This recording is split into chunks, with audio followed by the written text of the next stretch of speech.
Mesdames, Messieurs, nous sommes sur R7.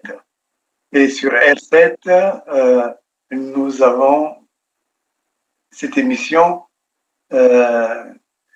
qui nous rend un peu plus intelligents, qui renouvelle notre intelligence sociale, notre intelligence politique. Parce que si on n'est pas renouvelé dans l'intelligence, on va répéter des discours, on va faire des opinions, mais on n'ira jamais sur les causes des problèmes. Pourquoi le Congo n'avance pas? Pourquoi ça soit toujours là? C'est toujours une opinion, on l'aime ou on l'aime pas. Mais est-ce que le Congo n'a pas besoin d'autre chose? Donc, le grand procès, qui est cette émission dans laquelle nous sommes, est cet espace qui nous conduit à nous interroger et peut-être qui donne de la force à nos convictions et qui permet de dire pas seulement une opinion, mais une opinion suivie d'actes ou un acte suivi d'une opinion. Sans cela, on n'y arrive pas et on n'y arrivera jamais. Mesdames, Messieurs, je suis Dominique Kunku et je viens échanger avec vous sur le grand procès. Et aujourd'hui, je voudrais, la dernière fois, j'ai convoqué Ntoumi. Il y a eu beaucoup de réactions. Même des personnes qui m'ont dit, mais il faut que Ntoumi fasse tomber le baobab, c'est-à-dire que ça souffle. Tout cela, évidemment, c'est l'illusion. Beaucoup ont dit qu'on n'a pas de preuves. Et il y a beaucoup de compatriotes qui se sont élevés et d'autres qui se préparent pour donner les véritables preuves. De sa part envers moi. Dites-moi, accusé d'Abira, puisque vous dites que c'est Nyangambola qui est à l'origine, qui a pris l'initiative du coup, du complot, et vous êtes informé de ce que votre ami et président de la République, sa vie est en danger. Et le danger provient de sa garde, du patron de sa garde. À qui avez-vous donné cette information? D'abord, partant du premier, là vous me rappelez des bonnes choses, j'avais déjà aussi fait, pendant que je remettais la fiche écrite par Bizi, j'avais aussi fait comprendre au président, par lettre toujours, que j'étais inquiet pour sa sécurité. Comment une personne qui est de sa sécurité pouvait-il s'associer aux gens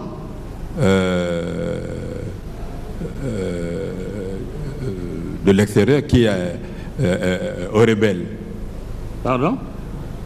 J'avais déjà envoyé, en même temps que j'ai envoyé la fiche dont on a parlé sur les armes, le Mbizi là, j'avais aussi, maintenant que je me rappelle, j'avais aussi écrit au président, lui disant que je m'inquiétais du fait qu'il avait derrière lui quelqu'un qui a donné des armes aux rebelles. Moi, la seule preuve, c'est juste une question. Pourquoi Ntoumi a ses enfants à la présidence? Puisqu'on dit que Ntoumi et Sassou ne se voient pas. Et les enfants de la présidence qui travaillent là-bas, pourquoi ils sont là-bas? Oh, voilà. Les enfants qui sont à la présidence, ils travaillent. Ils sont Ntoumi. Et pourquoi travaillent-ils? Donc les enfants voient Sassou. Et Sassou ne voit jamais Ntoumi. Vous voyez, on est dans une sorte de chamaillerie, de débat d'enfance. J'ai envie de dire, tous ces roquets-là, j'espère que vous savez ce qu'on appelle un roquet, les petits chiens-là, qui aboient en espérant faire peur à qui que ce soit. Le Congo maintenant n'a plus besoin d'avoir peur. Et quand on voit l'état de délabrement de tout le peuple, il n'est plus temps d'avoir peur. il ne s'agit pas de se lancer dans des actions non réfléchies, non maîtrisées, mais il s'agit d'avoir une conduite de tout un peuple digne, un peuple capable de renverser même les murs les plus hauts. Et donc, j'ai dit qu'on va avoir un débat de plus en plus politique. Aujourd'hui, j'appelle au débat Sassou Nguesso. Et d'ailleurs, j'ai remarqué qu'il n'a jamais fait un débat, alors que justement, la démocratie demande que l'on puisse avoir des débats, qu'on puisse exprimer ses opinions. Rien ne peut permettre autoriser aussi qu'il en soit exempté. Il doit débattre avec le peuple. Et c'est pour cela qu'il est enfermé dans sa bêtise et où il fait une politique criminelle, rien que criminelle. Ne penser que le crime, ne penser que la mort, ne penser que la mort des opposants. Et c'est pour cela que, quand je parle de la mort des opposants, j'ai envie de mettre sur la scène le décès de Paco. Paco, je ne sais pas si vous connaissez, c'est Parfait, Brice Parfait Kolela, docteur Kolela, qui justement est décédé en mars 2021 et dans la même période des élections. Mon accusation, c'est de dire que Sassou, tu as tué Kolela parce que tu étais sûr qu'il allait gagner. Et comme tu veux garder le pouvoir, alors tu as voulu que lui, il meure. Au Congo-Brazzaville, l'opposant Guy Brice Parfait Kolelas, principal rival du président Denis Sassou Nguesso à la présidentielle de dimanche, est mort du Covid-19 lors de son évacuation sanitaire vers la France, quelques heures après la clôture du scrutin. Il est décédé dans l'avion médicalisé qui était venu le chercher à Brazzaville dimanche après-midi, a annoncé son directeur de campagne. À quelques heures du scrutin, il avait publié cette vidéo. Mes chers compatriotes, je suis en difficulté.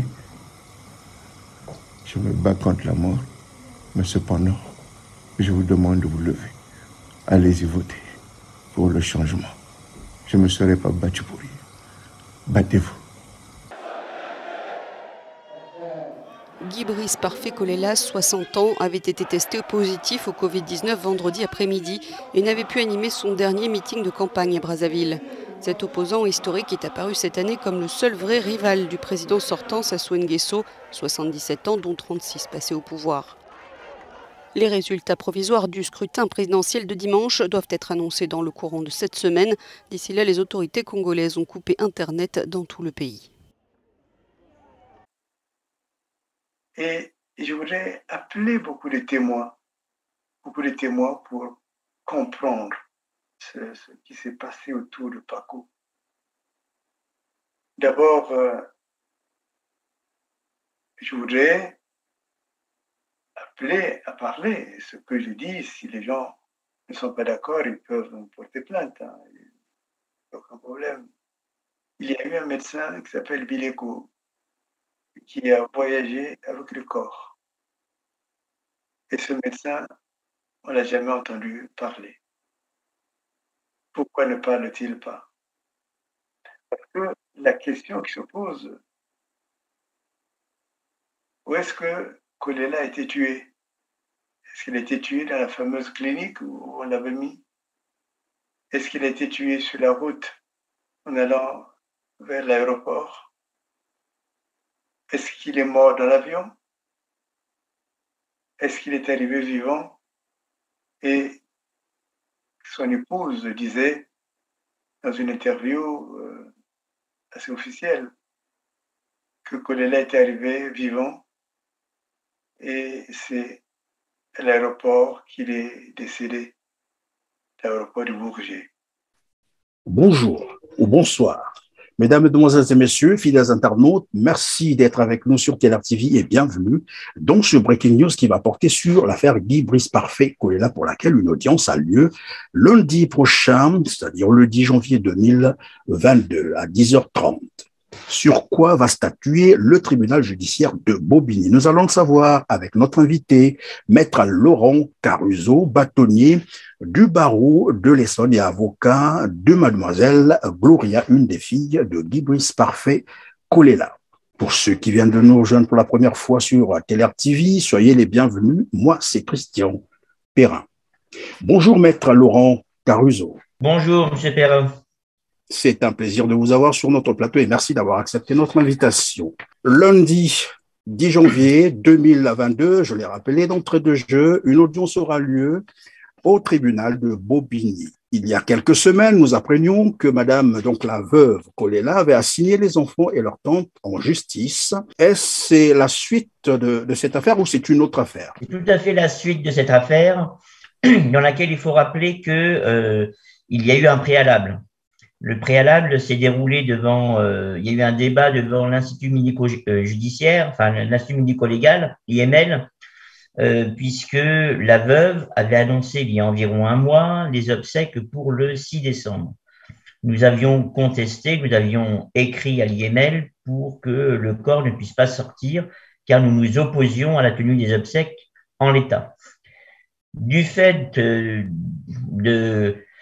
du refus de l'IML de faire sortir le corps, la veuve n'ayant pas eu gain de cause, nous avons reçu, en tout cas les enfants et la tante, donc la sœur de Guy Brice Parfait Kolela a reçu une assignation, 23 décembre, vous apprécierez la date quand même, c'est un beau cadeau de Noël, et donc les enfants et la sœur, donc la tante, étaient assignés devant le tribunal judiciaire de Bobigny en référé. L'affaire devait se tenir hier, donc vendredi 7 janvier, et elle a fait l'objet d'un court renvoi à nos demandes pour nous permettre de nous préparer, de nous défendre et de présenter les arguments. Donc voilà un petit peu le contexte de cette affaire. Et quelles seraient les motivations de cette assignation? C'est quoi que veut madame Nathalie Kolela? Alors, la veuve souhaite une chose, c'est aller vite, pouvoir inhumer, au motif que la décence imposerait qu'on puisse procéder aux opérations d'obsèques. Donc voilà ce qu'elle veut. Mais ce faisant, elle s'oppose d'une manière que je trouve assez indigne. Elle s'oppose à la volonté des enfants et de la sœur du défunt en précipitant les choses et en ne nous permettant pas de pouvoir aller plus loin pour obtenir la vérité, puisqu'évidemment, vous le savez, tout l'enjeu de cette affaire est de savoir qu'est-ce qui est arrivé à M. Kolela. Une des raisons que l'on avancerait, c'est de dire que le corps a trop mis du temps à l'Institut médico-légal. Est-ce c'est plausible comme mobile? Alors, en théorie, c'est plausible. On peut évidemment se dire que un corps qui reste depuis longtemps, il est peut-être temps de passer aux opérations d'inhumation, aux obsèques. La difficulté, c'est que d'une part, et heureusement, les méthodes d'aujourd'hui, la modernité nous permet d'avoir des méthodes de conservation différentes, et c'est d'autant plus important que nous avons besoin de pouvoir obtenir des expertises complémentaires, et c'est d'ailleurs pourquoi une ouverture d'information en parallèle a été ouverte et un juge d'instruction vient d'être désigné à Bobigny pour pouvoir compléter les opérations d'expertise et comprendre où est mort M. Kolela et comment et où. Alors, au demeurant, on nous a présenté ce décès comme étant un décès suite au Covid-19. C'est ce que même les médias avaient relayé, mais les résultats de l'autopsie contredisent d'ailleurs le jour même du décès, puisque avant on parlait du 22 et les résultats ont finalement montré que c'est le 21 mars 2021. À ce moment-là, déjà, il y a un petit souci. Est-ce que cela n'est pas suffisant pour que le tribunal comprenne qu'il faut mener d'autres investigations, bien entendu, pour comprendre le mobile réel de son décès? Eh bien, écoutez, j'aimerais que le tribunal ait la même position que vous et la même compréhension. Et effectivement, c'est ce qui devrait faire que le tribunal ne peut pas faire ce qui lui est demandé. Parce que vous avez entièrement raison, il y a un enjeu qui est tellement important. Le fait de faire les obsèques dans les conditions actuelles nous empêcherait de pouvoir creuser davantage et savoir si M. Kolela est bien mort le 21 ou le 22, ce qui est quand même très important, ou et surtout pour quel motif, puisque vous l'avez relevé, et c'est important, le motif qui a avancé sur le Covid est totalement fallacieux et c'est bien autre chose qui a provoqué le décès. Et la vraie question qui se pose derrière tout ça, est-ce que M. Kolela était mort quand il a pris l'avion ou est-ce qu'il est mort à l'arrivée ou entre les deux? Ça, c'est ce que nous voulons savoir et c'est ce que les enfants veulent savoir. Alors, maître, je sais que toutes les options sont possibles lors de cette audience, tout comme le tribunal peut décider évidemment de l'inhumation de la dépouille de Guy Brice Parfait Kolela. Si jamais c'est cela qui était décidé par le tribunal, est-ce que cela empêcherait la suite des investigations sur cette affaire? Alors oui, ça nous bloquerait et ça nous empêcherait de pouvoir demander de nouvelles expertises et de nouvelles investigations. C'est pourquoi nous nous opposons fermement à la demande qui est faite par la veuve. Il est bien évident que si le tribunal lundi 10 janvier venait aller dans ce sens-là, nous ferions certainement des recours pour pouvoir obtenir toute la lumière sur cette affaire, bien évidemment. Je peux comprendre par là que si le tribunal décidait, bien entendu, de son enterrement, tout va s'arrêter à ce niveau. Plus rien ne sera possible, aucune autre voie ne sera explorable.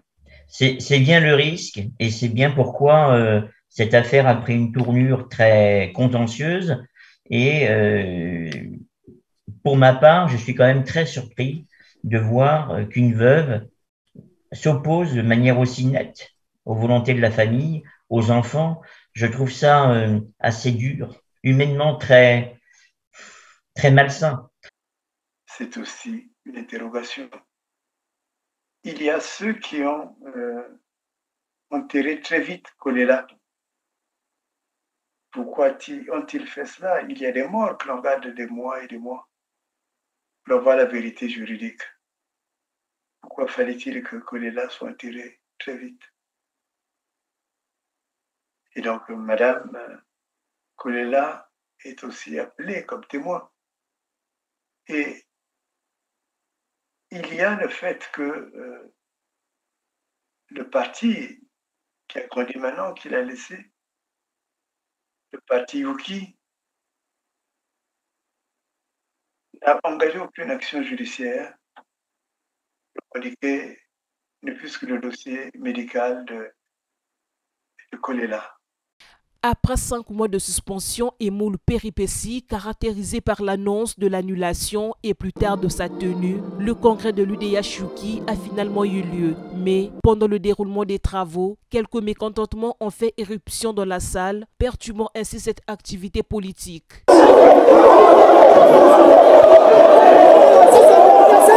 Les intrus, une fois maîtrisés par la police, les travaux se sont poursuivis avec l'élection de l'unique candidat au poste de président national présent dans la salle. Est élu président de l'Union des démocrates humanistes Yuki, UDH-Yuki, Joseph Badiabio.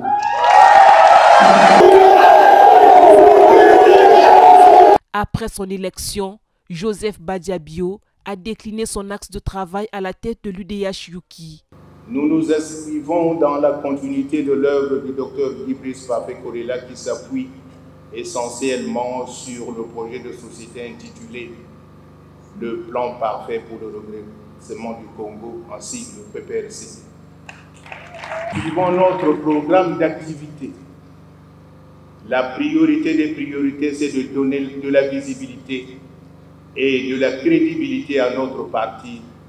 Pour les congressistes, l'UDH-Yuki est en fait sorti de la zone de turbulence où il était plongé depuis la mort de leur président fondateur. Et nous avons effectivement vaincu cet obstacle qui nous a amené en définitive à l'élection de notre président.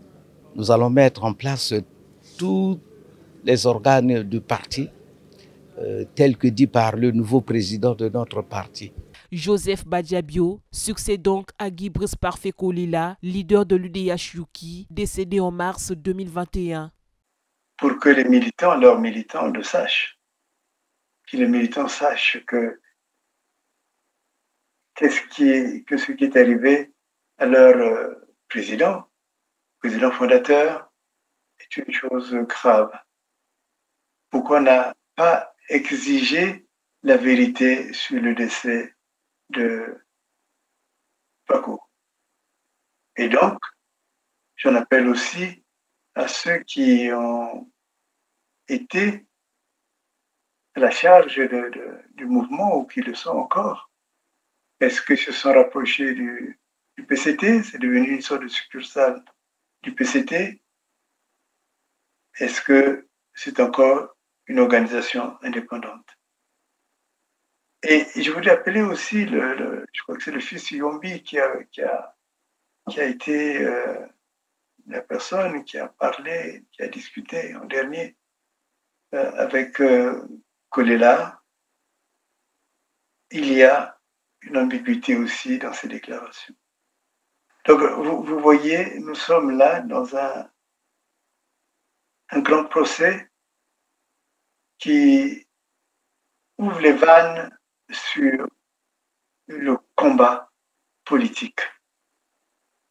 Parce que le combat politique du Congo est toujours criminogène. Quand vous faites la politique, c'est pour aboutir à la mort, à l'empoisonnement. Vous faites qu'on vous enferme dans un tonneau. Vous faites maintenant, ça devient courant, on vous enlève. J'ai eu un confrère qui a été enlevé là-bas, je ne sais pas bien si on l'a retrouvé. Évidemment, en tant qu'avocat, je suis solidaire de ce mouvement, de cette émotion qui se sont élevées pour pouvoir dire non, ne touchez pas aux avocats. Mais même par-delà les avocats, je crois qu'il y a eu Bouti, je pense, qui a été aussi enlevé parce qu'il s'était porté candidat à la présidentielle du Congo. Alors, qui fait ça? Ça fait un peu comme tout d'un coup, on a vu apparaître les fameux enfants, les bébés qui tuaient tout le monde. Maintenant, de plus en plus, ce que l'on voit, c'est que en Afrique, mais aussi particulièrement au Congo, l'enlèvement politique devient une action qui se banalise. La criminalité dans l'espace politique est devenue une sorte de... Comment je peux appeler ça? C'est-à-dire que l'homme engagé politiquement ou la femme engagée perdent simplement la dignité d'être un corps sacré. Les opinions qui sont exprimées, ces opinions doivent permettre aussi de ne pas être jugées et pour qu'on ne passe pas du jugement à la mort. Il a dit cela, donc il faut le tuer. La mort de l'opposant Guy Brice Parfait Kolila dimanche 21 mars, le jour de l'élection présidentielle au Congo, cristallise l'opinion publique. Alors que le parquet de Bobigny en France a annoncé l'ouverture d'une enquête criminelle sur les causes de la mort de l'opposant, dont le corps n'a pas encore été rapatrié, et sur place en République du Congo, c'est l'incompréhension. Nous avons appris ce matin le décès de Parfait, nous sommes très attristés. C'était un grand leader, même s'il n'allait pas gagner cette élection. Je suis vraiment dévasté, nous sommes en deuil. C'était un grand leader politique congolais. Et puis tout le monde, surtout la jeunesse, avait la vision visée vers lui. Et derrière lui, les gens, surtout le peuple congolais, espéraient vraiment le changement avec lui. Guy Brice Parfait Kolila avait été officiellement testé positif au Covid-19 le vendredi dernier. Son état était jugé trop critique pour une évacuation sanitaire. On devait en principe reporter cette élection ou l'annuler tout simplement. De mon humble avis, l'annuler. parce que c'est un scrutin qui perd de crédibilité, qui perd même tout son sens. Hein? Vous voyez, un challenger, un candidat de cette envergure qui disparaît pendant que nous sommes en train de voter, mais ça laisse tout le monde dans l'étonnement. Arrivé deuxième à l'élection présidentielle de 2016, Guy Brice Parfait Kolelas s'était engagé en cas de victoire à libérer les deux opposants condamnés à 20 ans de prison, le général Jean-Marie Mokoko et André Okombi Salissa. Article 70. Si avant le premier tour, un des candidats décède ou se trouve définitivement empêché, la Cour constitutionnelle prononce le report de l'élection. En cas de décès ou d'empêchement définitif de l'un des candidats restés en lice pour le second tour, la Cour constitutionnelle déclare qu'il soit procédé de nouveau à l'ensemble des opérations électorales. Dans les cas visés aux alinéas 1er et 2 ci-dessus, la Cour constitutionnelle, saisie soit par le président de la République, soit par le président de l'une ou de l'autre chambre du Parlement, soit par tout intéressé, peut proroger le délai prévu à l'article 69. Le scrutin doit avoir lieu dans les 90 jours à compter de la date de la décision de la Cour constitutionnelle. Si l'application des dispositions du présent alinéa a eu pour effet de reporter l'élection présidentielle au-delà de la date d'expiration du mandat du président de la République en exercice, celui-ci demeure en fonction jusqu'à la prestation de serment de son successeur élu. En cas de désistement de l'un des deux candidats qualifiés pour le second tour, l'élection se poursuit avec le candidat resté en lice. Et il ne s'agit plus du respect de la personne humaine. La personne humaine n'a plus de poids. Et c'est pour cela que ces émissions, nous allons de plus en plus aller en profondeur et politiquement, à la fois pour ouvrir les yeux, mais aussi pour cesser d'avoir peur. Savoir que le Congo est devenu criminel depuis que Sassou est arrivé à entrer, même en tuant les autres justement, à entrer dans les espaces politiques et à devenir finalement celui qui donne le tempo à la politique congolaise. Et malheureusement, c'est un tempo de colère, de méchanceté et de sang. Alors, accuser Sassou, oui ou non, tu as tué, tu as assassiné Monsieur Kolela, le fils de Bernard Kolela, j'ai envie de dire docteur Kolela. Et quelles sont les motivations? Et d'ailleurs, parmi les témoins appelés à la barre, il y a aussi Ayessa. Ayessa qui joue un peu l'anguille dans ce milieu-là. Et ce qui fait que l'affaire Kolela est devenue une affaire d'angle pour que nous puissions reconstruire ce Congo. Oui ou non, Sassou, tu as tué Kolela pour t'assurer la victoire qui n'était pas la tienne. Pour proclamer notamment que tu as gagné, alors que celui qui avait vraiment gagné est Tshisekedi. Ou dans l'avion, ou dans les salles adaptées aux morts. Quelles sont les motivations? Qu'est-ce qui t'a conduit à cela? Toi qui étais appelé papa, c'est cela, je crois qu'on avait entendu, Kolela t'appelait papa. Et Kolela t'appelait papa, c'est tellement par respect aux alliances entre Sassou et Kolela le père. Mais on est en politique. Nous sommes en politique. Quelqu'un peut avoir des opinions différentes. Quelqu'un peut penser que trop c'est trop et se rebiffer. Beaucoup ont dit, mais Kolela, on lui avait dit, il ne fallait pas qu'il aille aux élections. Voilà, il est allé se donner. Écoutez, moi, c'est un raisonnement que je ne partage pas. Parce que c'est un intellectuel, c'est un homme qui a vu les choses mal se passer. Et il est normal qu'à un moment donné, il puisse dire, chuchoter et se rendre compte que ce n'est pas possible de continuer avec ce système, avec ce régime. Et donc pour toi, Sassou, tu as le sentiment d'une ingratitude. Parce que quand je regarde ton comportement, pour toi, celui qui vient te dire papa, qui te fait ceci, tu te sens tellement glorifié que là, tu sors l'argent, mais pas ton argent, l'argent du Congo. Tu sors l'argent, je crois que Kolela habitait vers la glacière, c'est ce que je comprenais. Est-ce que tu l'as hébergé? Est-ce que c'est toi qui as acheté cette maison à la glacière? Je n'en sais rien. Mais c'est à toi de nous le dire.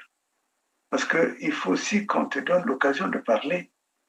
Il faut aussi que toi, Sassou, tu aies l'occasion de dire voilà, je lui ai donné tout, et voilà, il est ingrat, et tout d'un coup, il a voulu faire chemin seul, cavalier seul. Et tout laisse voir, parce que je me rappelle quand Aïssa, dans son discours, parlait, disait que Kolela va boire de l'eau dans une fourchette, hein, je crois que c'est cela. Je ne sais pas les gars là, comment on dit cela, mais ce n'était pas une métaphore. Soko motali komeka motino na mosapi botika ya meka. Botika ya meka. Soko mwana moke alinko saka na moto. Bako pekisa kaye ongana woklo bakawa na ibitina. Mwana moke kosakana kana moto. Bako pekisa kaye mama ko pekisa ye papa ko pekisa ye koyokate botika ya meka. Akosa nini? Akosa nini? Bamosusu kotelema komekisa nzoto na papa na bango aboti bango oya bokoli bango akolisi bango komekaka makambo ya tina ezanga tina komeka nzoto na nani na papa bameka bawana bakomela mai na kanya. Voilà. Et donc, l'expression véritable, c'est. Et l'expression véritable de Aïssa, Kolela, Komelama, Kanya, la Kanya. Kolela, Komelama, la Kanya.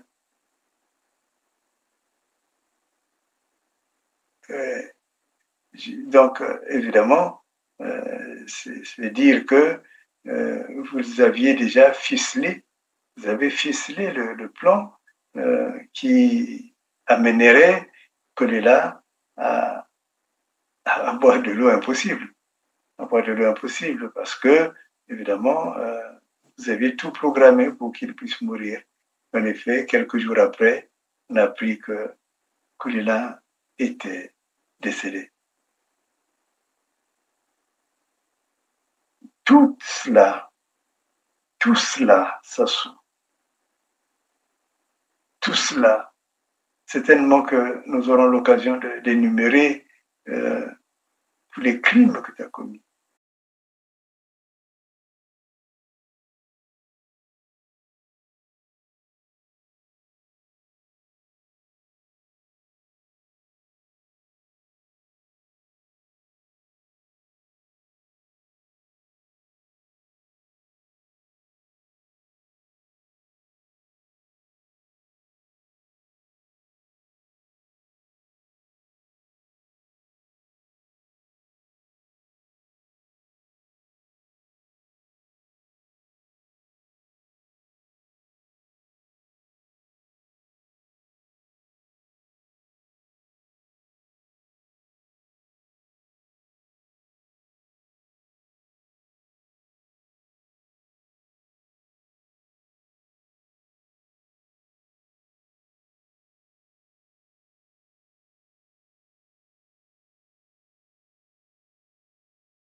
toutes les personnes que tu as piétinées, tu as tuées. Personnes comme Anga, fait de même quand tu amènes la tête. Et ce que je sais, c'est que les gens qui t'ont amené la tête dans ce jeune colonel, je crois, on n'a même pas su par la suite ce qu'il est devenu.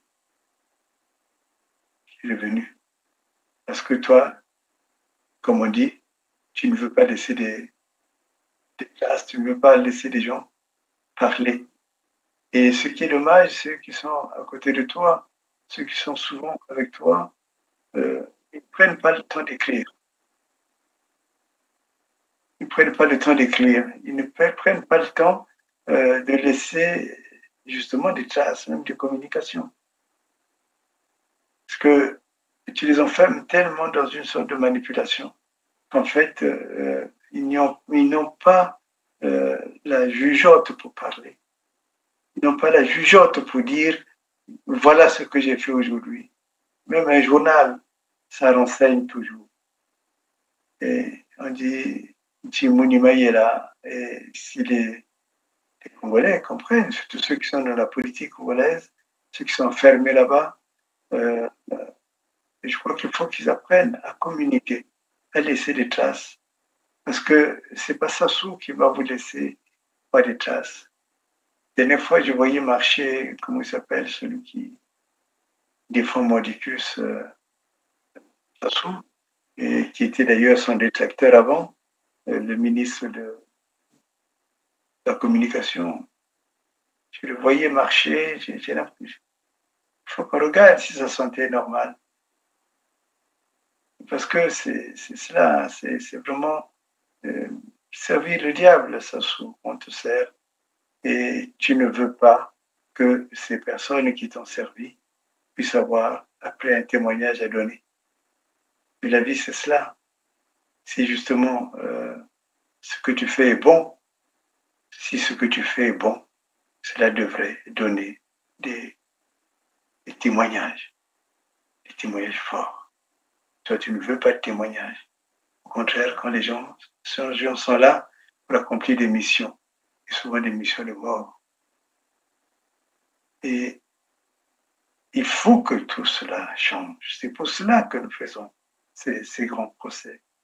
Alors, dans le cas de Kolela, les mobiles semblent être des mobiles uniquement de maintien de pouvoir. Sassou, tu as un lien au pouvoir qui est un lien, je dirais, très démoniaque. Tu es jaloux de ce pouvoir, c'est comme si ce pouvoir, c'est toi qui l'avais créé.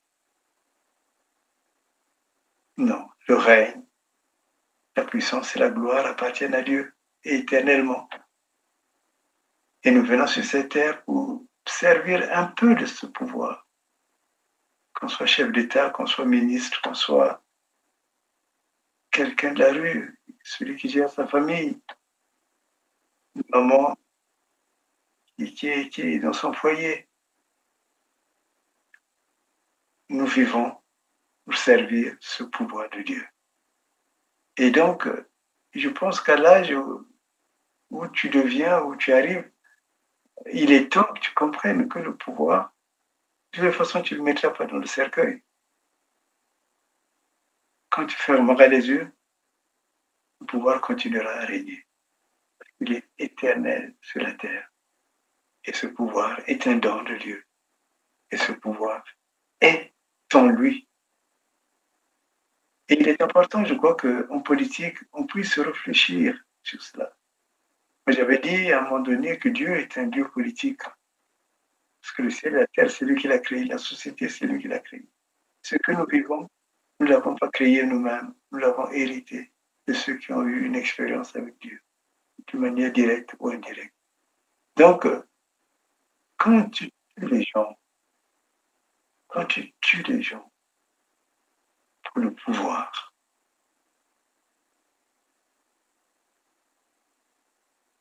quel est le sentiment que tu as? Le Congo t'appartient. Cette terre n'est même pas ta terre. Elle t'a accueilli. il t'a donné l'occasion de bénéficier de tout ce qui est possible dans ce monde.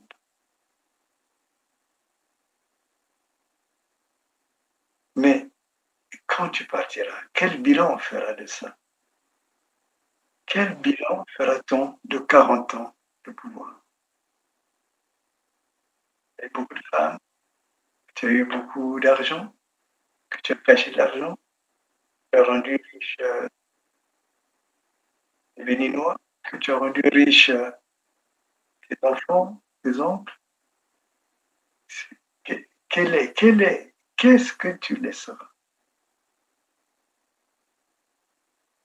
Mais j'ai envie de dire que, en fait, le pouvoir te lâchera. Le Kokomaka et Bembeya Pamba. Donc, il faut que, dans ces derniers moments de ta vie, que cette conscience s'élève en toi.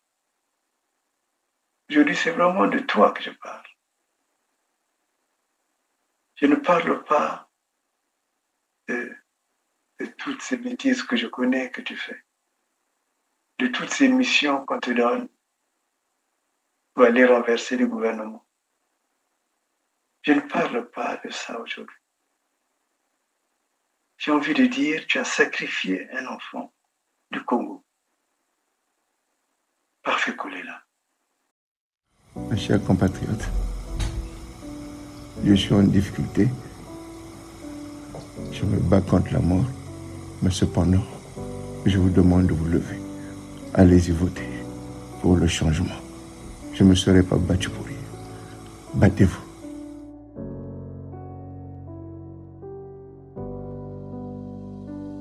C'est avec un cœur serré et plein de tristesse que je m'adresse à tous ceux qui m'ont fait confiance. Persévérez dans la foi, qu'un jour nous ferons triompher les idéaux pour lesquels nous nous battons. Chers compatriotes, le temps du changement est venu.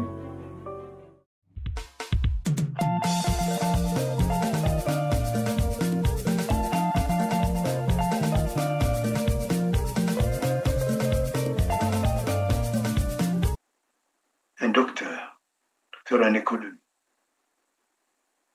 Tu as sacrifié cet homme qui voulait partie de son expérience qu'il a de toi, avec toi. Parce qu'il a même été ton ministre. Je crois que c'est la fonction publique. Et pourquoi ne pas laisser les autres continuer? Pourquoi ne pas laisser les autres tenter l'exercice de ce pouvoir? Qui t'a dit que tu es indispensable? Est-ce que tu ne remarques pas que maintenant, tu deviens plus gênant qu'autre chose? Pourquoi tu ne cherches pas à arrêter l'hémorragie?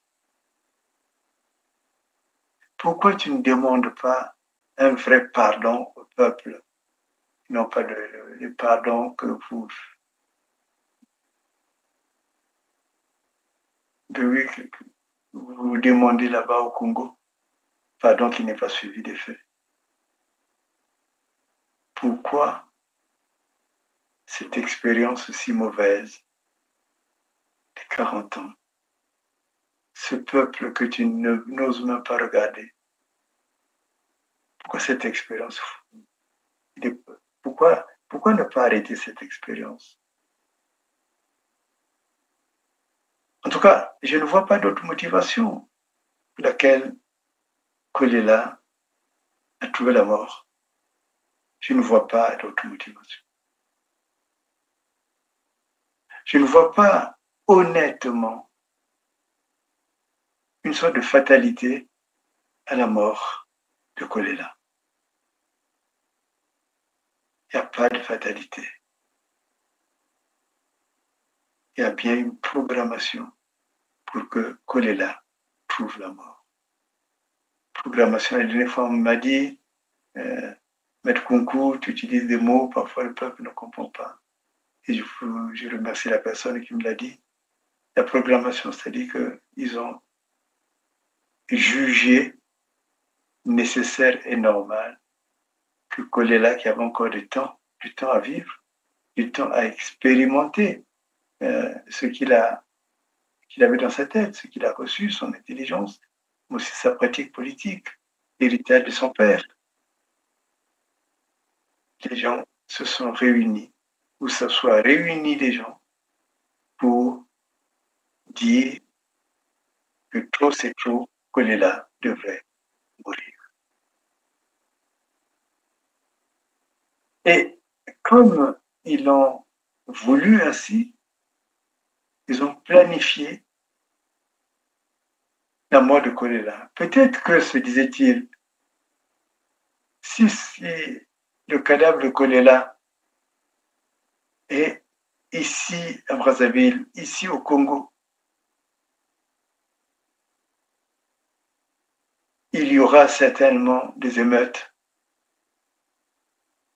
Alors, qu'est-ce qu'ils ont fait? Ils ont fait voyager Kolela. Et la vraie question qui se pose là, est-ce que Kolela a voyagé même malade mais vivant? Ou est-ce que Kolela était vraiment tué à Brazzaville? Et qu'en fait, on a monté une mascarade, on a monté comme cela une fausseté. On a fait en sorte que il y ait un avion qui soit loué, que cet avion puisse amener Kolela d'abord à Oyo. Cela, une fois qu'il est à Oyo, est-ce que c'est le même Kolela qui était continué dans ce voyage mortuaire? Et là, à ce niveau, j'ai des doutes. Parce qu'il semble, c'est un point à vérifier, que Sassou collectionne des corps dans ses pratiques magnifiques, des corps des morts au Congo, des morts pour le pouvoir ou pas le pouvoir, ou en étant au pouvoir. Est-ce que Kolela est resté à Oyo? Je parierais fort que c'est cela. Quand on va renverser Sassou, on va te renverser. On va y découvrir beaucoup de choses. Et c'est tellement pas des choses belles. Est-ce que tu en manges les cœurs? J'en sais rien. En tout cas, de là, l'avion, je crois, conduit jusqu'à N'Djamena. Là aussi, est-ce qu'à N'Djamena, on a pris un corps mort pour l'appeler Bafé Kolela? Et si c'est cela, qui orchestrait tout cela, Sassou? Sa femme? Toi-même?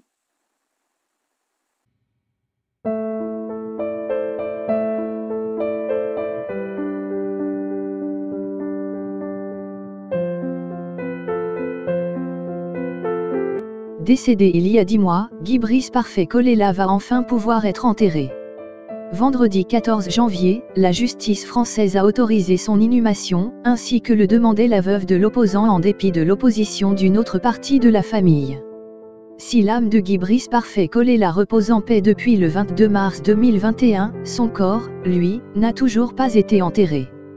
Mais cela devrait bientôt être chose faite. Le 14 janvier, le tribunal de Bobigny, France, s'est prononcé en faveur de l'épouse du défunt, Nathalie. Le médecin? Et pourquoi toutes ces personnes ne parlent pas?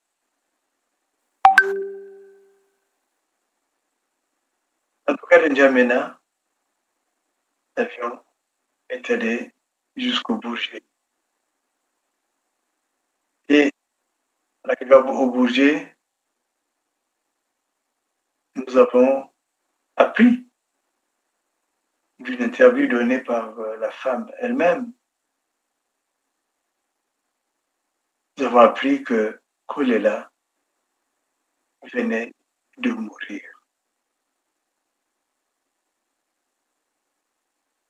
C'est-à-dire qu'il était mort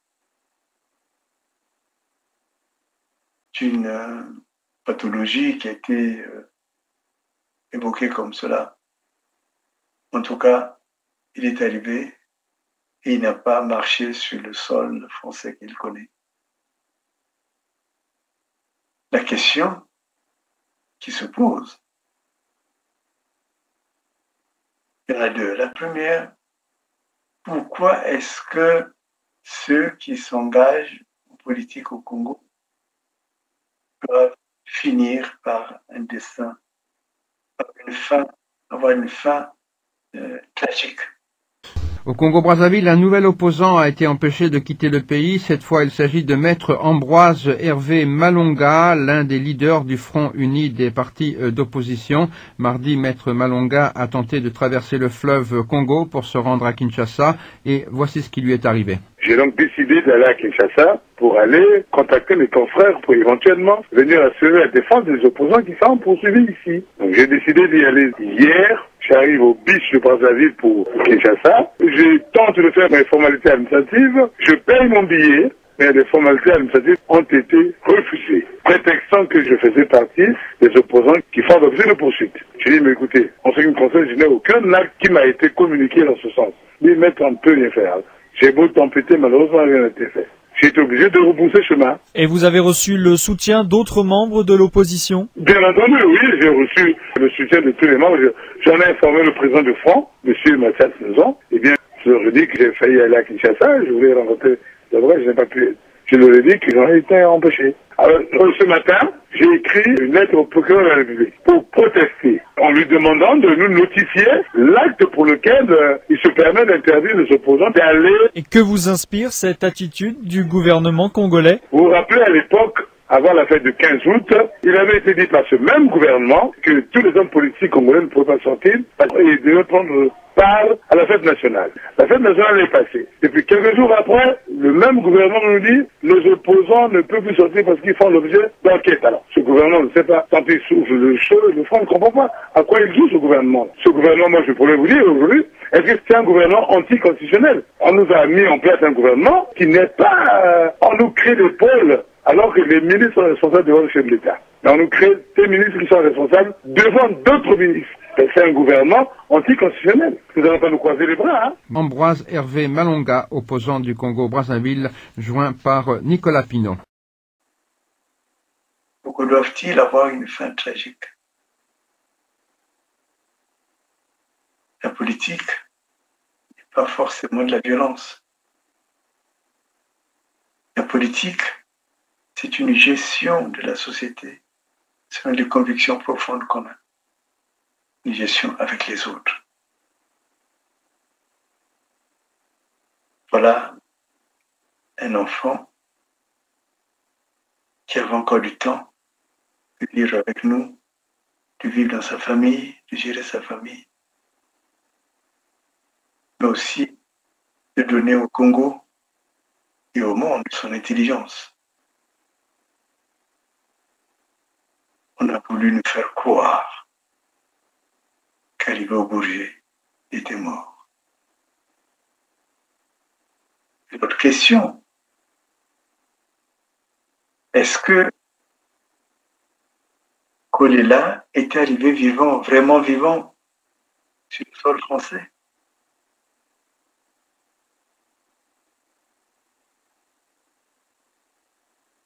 D'ailleurs, on se demande pourquoi avoir engagé la France dans cette histoire. Et quelles seraient les motivations de cette assignation? C'est quoi que veut Madame Nathalie Kolela? Alors, la veuve souhaite une chose, c'est aller vite, pouvoir inhumer, au motif que la décence imposerait qu'on puisse procéder aux opérations d'obsèques. Donc voilà ce qu'elle veut. Mais ce faisant, elle s'oppose d'une manière que je trouve assez indigne elle s'oppose à la volonté des enfants et de la sœur du défunt en précipitant les choses et en ne nous permettant pas de pouvoir aller plus loin pour obtenir la vérité, puisqu'évidemment, vous le savez, tout l'enjeu de cette affaire est de savoir qu'est-ce qui est arrivé à M. Colella. Une des raisons que l'on avancerait, c'est de dire que le corps a trop mis du temps à l'Institut médico-légal. Est-ce c'est plausible comme mobile? Alors, en théorie, c'est plausible. On peut évidemment se dire que un corps qui reste depuis longtemps, il est peut-être temps de passer aux opérations d'inhumation, aux obsèques. La difficulté, c'est que d'une part, et heureusement, les méthodes d'aujourd'hui, la modernité nous permet d'avoir des méthodes de conservation différentes, et c'est d'autant plus important que nous avons besoin de pouvoir obtenir des expertises complémentaires, et c'est d'ailleurs pourquoi une ouverture d'information en parallèle a été ouverte et un juge d'instruction vient d'être désigné à Bobigny pour pouvoir compléter les opérations d'expertise et comprendre où est mort M. Colella et comment et où. Alors, au demeurant, on nous a présenté ce décès comme étant un décès suite au Covid-19.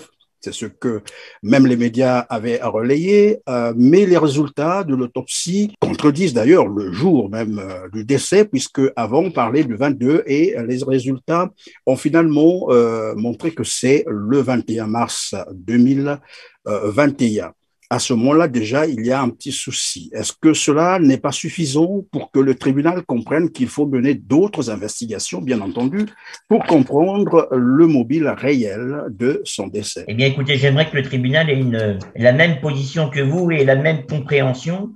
Et effectivement, c'est ce qu'il devrait faire, que le tribunal ne peut pas faire ce qui lui est demandé. Parce que vous avez entièrement raison, il y a un enjeu qui est tellement important.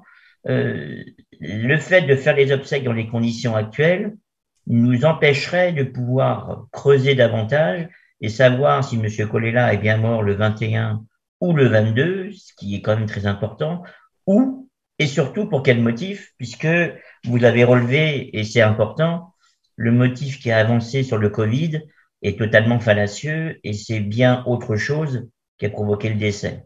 Et la vraie question qui se pose derrière tout ça, est-ce que M. Colella était mort quand il a pris l'avion ou est-ce qu'il est mort à l'arrivée ou entre les deux?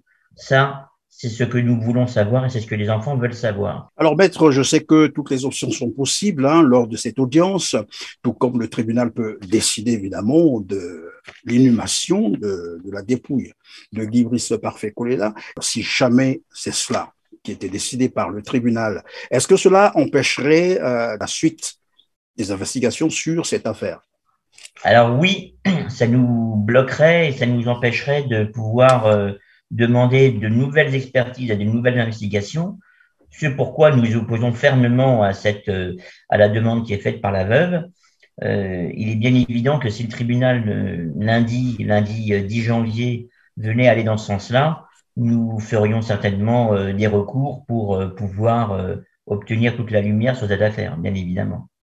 Je peux comprendre par là que si le tribunal décidait, bien entendu, de son enterrement, tout va s'arrêter à ce niveau. Plus rien ne sera possible, aucune autre voie ne sera explorable.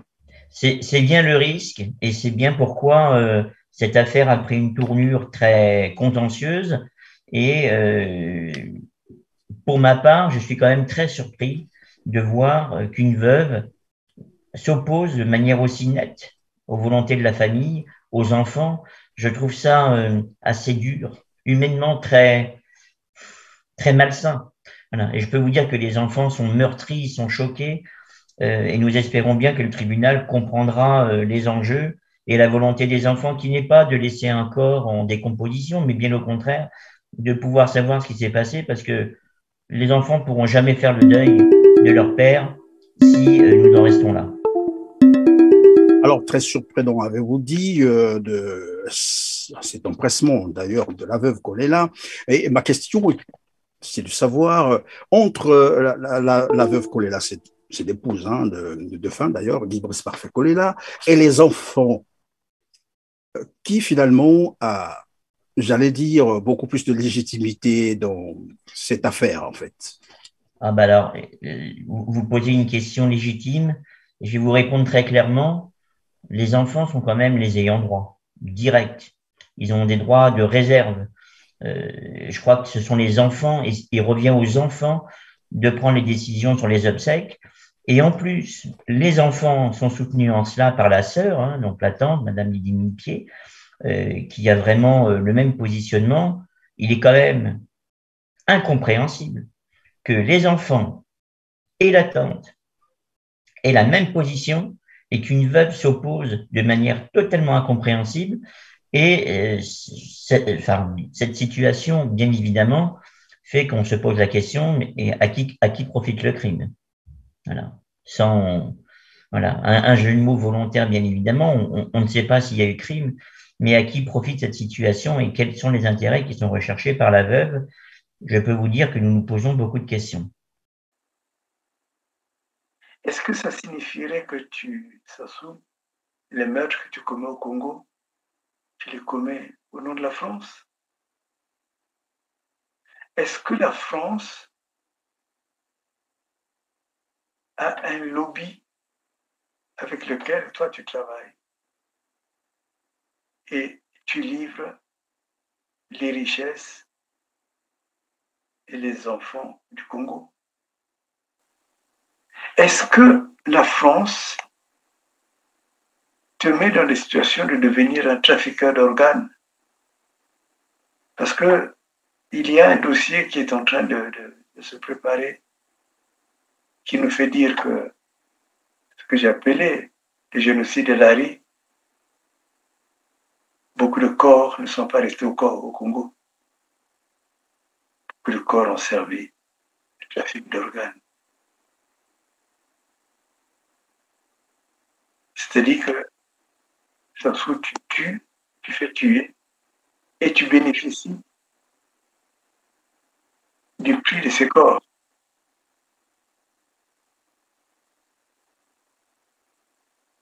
Tchadi, c'est des situations inimaginables.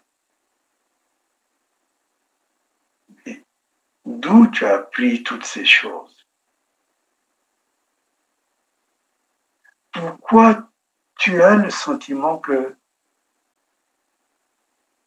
le sang humain doit toujours servir ton pouvoir?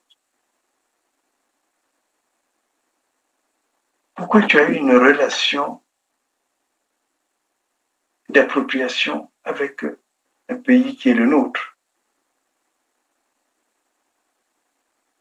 Particulièrement ceux à qui Dieu l'a confié et que tu as mis à l'écart, en utilisant l'armée, en utilisant l'argent. Une fois, je parlais de Soumouna, de ces bombardements, ces petits villages et tout cela. Plus on y réfléchit, plus on se dit, ça ne peut être que l'œuvre d'un fou. Alors, si évidemment la France te donne le mandat, est-ce que c'est les Total? Est-ce que c'est l'Élysée? On voudrait savoir. De tuer les personnes qui sont l'avenir de ce pays.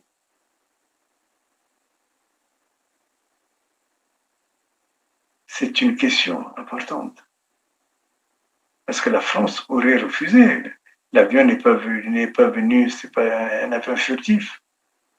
Ça avait été bien indiqué. Il y a un plan de vol.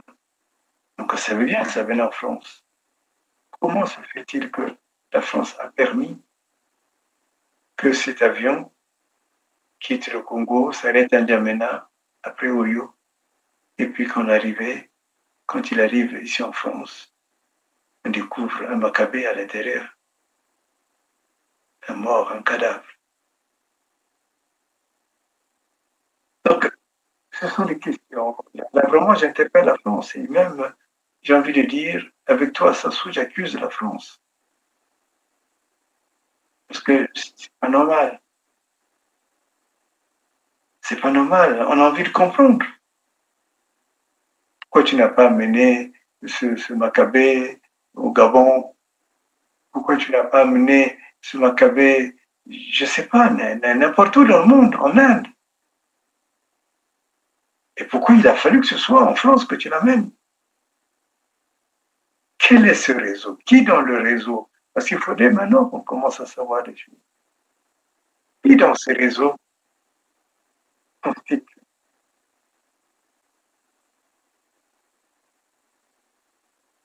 Qui peut fournir l'argent et le pétrole, les matières grises du Congo?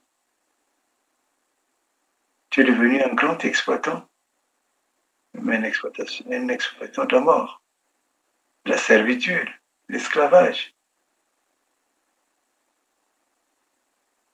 Alors, cette affaire de Kolela conduit à une sorte de terminus. Quand j'ai vu, j'ai assisté à certains référés qui se sont passés à Paris, mais une question qui n'a pas été posée. Demain, où est le corps de Kolela? Est-il en France? Est-il au Congo? Et au Congo, est-il à Oyo? Il sera important de le savoir. Deux, la question majeure. Madame Kolela a-t-elle dit la vérité quand elle dit que Kolela est arrivé vivant en France? Je vais y introduire un peu les techniques. Si Kolela était arrivé vivant en France, c'est Madame Kolela qui aurait déclaré son décès, y compris auprès de l'état civil français. C'est normal, c'est son mari. Son mari est arrivé et décédé. Même s'il y avait l'émotion, mais il aurait pu déléguer quelqu'un pour pouvoir le faire.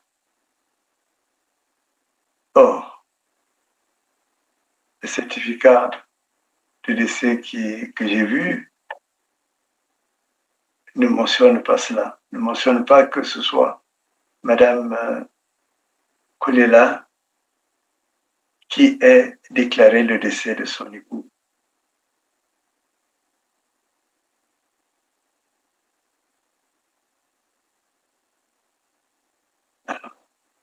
Qu'est-ce que j'ai vu dans cet acte de décès qui m'a interrogé et finalement qui m'a permis de faire une sorte de remontée pour dire mais tout ça c'est une mascarade qui a été montée depuis fort longtemps. Vous disiez, j'avais programmé sa mort.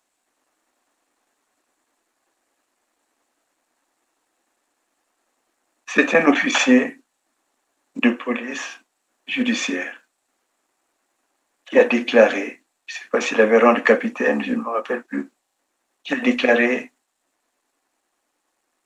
le décès de Parfait Kolela. Qu'est-ce que cela signifie? Cela signifie que Kolela n'était pas arrivé en France vivant. Dans une affaire semblable que j'ai eu à traiter, et j'en ai écrit un livre qui s'appelle l'affaire Kabyle.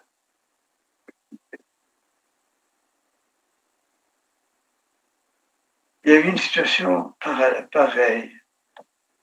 C'est-à-dire que Madame Kabyle, qui est décédée dans un hôpital parisien, la région parisienne, a été victime du trafic d'organes. C'est un assassinat qui a été organisé. Et quand nous regardons et quand je regarde ce dossier, nous sommes rendus compte que, pour faire bref, que c'est un dossier où il y avait la même personne de certificat de décès et un certificat de décès était fait par une capitaine et ça paraissait anodin. Et le travail, moi je travaille toujours avec des experts, avec des gens de connaissance. Le grand spécialiste du droit funéraire en France, M. Brenguet, qui malheureusement n'est plus de ce monde, et pour cause. Comme on dit, que Dieu donne la paix à son âme. M. Brenguet m'a éclairé. Et sachez que M. Brenguet, c'était l'expert qu'on consultait, que tout l'État consultait lorsque on avait, quand il y a eu des attentats. Et où est-ce qu'il fallait enterrer les morts, comment ça se faisait, ainsi de suite, voilà. Donc c'est un personnage important. Et il m'a éclairé, et après je l'ai vérifié dans beaucoup de décisions, que lorsque quelqu'un n'a pas été déclaré par un parent ou bien par un médecin, enfin ainsi de suite, surtout qu'il y avait un médecin, c'est ça aussi le paradoxe, dans cet avion. Enfin, je crois que le médecin, il n'est pas resté à Bileko, n'est pas resté à Yaoundé, pardon, à N'Djamena, qu'il est bien arrivé. Et c'est lui qui aurait pu faire la déclaration. Il disait donc que lorsque un Maccabée, lorsqu'un mort est déclaré par un officier de police judiciaire, ça signifie qu'il a été trouvé mort dans la rue. En tout cas, ce n'est pas dans un lieu propice où on gère les morts. Et donc, si Kolela était arrivé vivant et qu'il se serait effondré, là, normalement, la déclaration aurait été faite par son médecin. Le médecin, en l'occurrence, était dedans.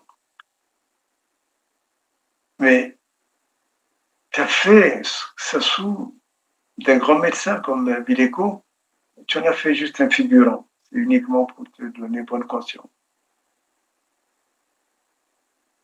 En fait, en réalité, il n'avait aucun rôle dans l'avion. Mais tu pouvais tromper les Congolais pour leur dire, mais vous voyez bien, il y a un médecin qui l'accompagnait. Donc c'est pour rendre véridique ou entendable cette situation que Kolela Parfait est allé mourir à Paris. Tu as même fait la faveur de louer un avion qu'il vienne à Paris. En réalité, il n'est pas arrivé vivant à Paris. Sinon, qu'est-ce que l'officier de police judiciaire avait à faire avec cette affaire? Pourquoi il serait là? Donc en fait, c'est comme dans mon affaire, il y a eu des cadavres qui ont été pris à l'extérieur en disant que ces cadavres, c'était des Madame Kabyle. Mais on a pu, avec M. Brenguet, démontrer que c'est des gens qui étaient trouvés dans la rue, qui avaient été pris dans des... On appelle ça Oui. Donc, on a pu avec Brenguet, démontrer qu'en réalité, ces personnes, n'étaient pas Madame Kabyle, mais également que ces personnes étaient trouvées ou dans la rue, ou dans les chambres funéraires. Donc, Kolela, c'est pareil. Kolela n'est pas arrivé vivant à Paris. La preuve même, son certificat de décès, on n'a pas mis d'heure. On connaît le jour, je crois que c'est le 21 mars 2021. Non, pardon, c'est en mars, excusez-moi. C'est en mars 2021. Mais le jour n'est pas écrit dessus. Et donc, le simple fait, techniquement, que ce soit un officier de police judiciaire qui fait la déclaration du décès de Kolela et la démonstration parfaite que Kolela n'était arrivé en France qu'en état de Maccabée, en état de mort. Donc, et cette affaire, je demande à Yuki de pouvoir se lever. Et cette affaire, j'espère que ses enfants, un jour, pourront la réveiller dans un Congo rendu une terre de justice. Il faudrait la revoir. Il faudrait, mort ou vivant, que tu saches que cette affaire ne va pas être enterrée. Que cette affaire, on va l'examiner. Et les conditions même de la mort, les conditions même du décès de Parfait Kolela, nous allons les découvrir. Parce que tout porte à croire que tout s'est fait à Brazzaville.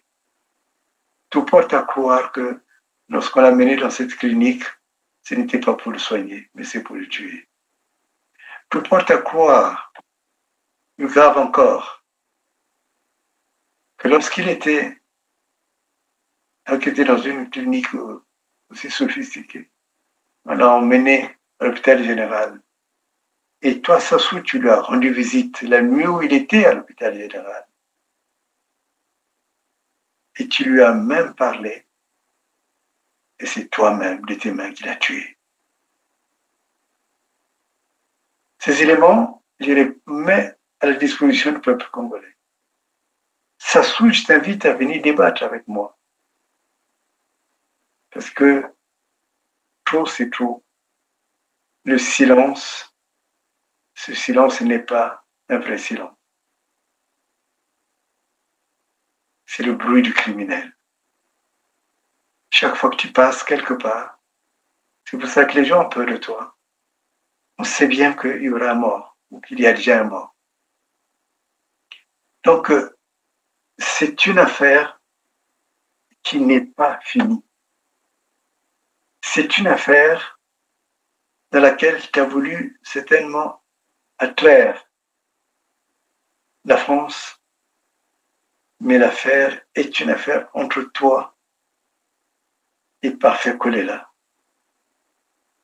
Entre toi et le peuple du Congo. C'est ton lien au pouvoir qui te permet après de vivre comme si de rien n'était.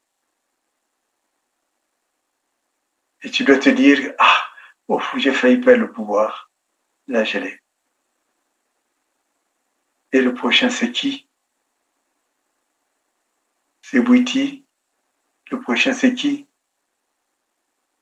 Heureusement qu'il y a de plus en plus de jeunes qui se lèvent et que la peur s'arrête là. Parce que la seule chose qui te maintient au pouvoir, c'est la peur. La peur que tu as inoculée depuis longtemps chez les Congolais. La peur par laquelle tu rends même les gens serviles. Je dirais, celui qui est président je crois que c'est de l'Assemblée nationale, s'il te suit partout, c'est parce qu'il a peur.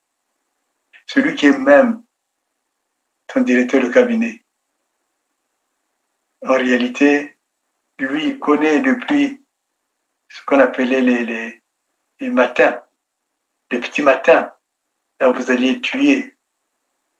C'est Florent, il doit s'appeler Florent. Florent Tsiba connaît tous tes secrets. Florent Tsiba est la mémoire criminelle de Sassou. Florent Tsiba n'est pas mis là par hasard. Il est là pour que il garde le silence. Ce ne sont pas des hommes libres. Ce Ce ne sont pas des hommes capables de dire maintenant j'en ai assez, je m'en vais. Je ne sais même pas si Florent Tsiba, j'ai suivi les dossiers de son en tant que technicien, je crois que c'est son fils qui suit ces dossiers d'argent, mais je ne crois pas que Florent Tsiba reste à tes côtés pour l'argent, parce que vous en avez beaucoup eu, l'argent. Mais il reste à tes côtés. C'est comme, vous avez un pacte des criminels. Pacte des criminels. Le Congo ne gouverne pas des criminels. Sassou, ce que j'ai dit, ce sont des éléments sourcés. Et je t'attends pour qu'on puisse le débattre ensemble. Et je sais que tu n'auras pas le courage de le faire. Je t'accuse d'être un gros criminel. Tu n'es pas un politique. Tu n'es ni politicien ni politique. Tu n'es qu'un criminel. Je demande que Dieu expose ta vie et que tu quittes ce monde en ayant eu honte d'y avoir vécu, d'y avoir semé des pleurs et des larmes. Et j'ai fait cette émission pour enlever la peur. Si la peur est enlevée, les Congolais sont courageux. Que Dieu rende courageux les Congolais et les Congolaises. Mais que ce ne soit pas des bavardages, mais que ce soit vraiment le temps d'organisation pour que l'essentiel soit fait et que le Congo soit débarrassé de Sassou.